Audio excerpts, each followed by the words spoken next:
Nelson Mandela 1990 সালের জুলাই মাসে আমেরিকার বোস্টনের ম্যাডিসন পার্ক হাই স্কুলে এক বক্তৃতায় বলেছিলেন, education is the most powerful weapon which you can use to change the world.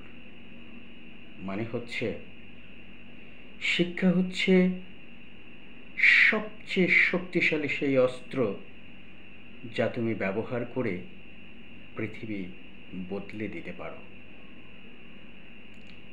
শিক্ষা শুধু পরীক্ষা পাশ করার জন্যে নয়, এ প্লাস পাওয়ার জন্যে নয়, একটা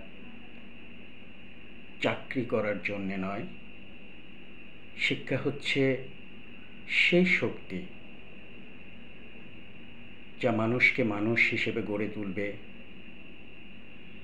মানবিকতায়, সততায় একজন পূর্ণাঙ্গ মানুষ হবে, যে কিনা মানুষের, দেশের, সমগ্র পৃথিবীর শান্তির কাজে, উন্নয়নের কাজে তার এই শিক্ষাটাকে কাজে লাগাবে। তাই তো নেলসন ম্যান্ডেলা বলেছেন, education is the most powerful weapon which you can use to change the world. ধন্যবাদ সবাইকে।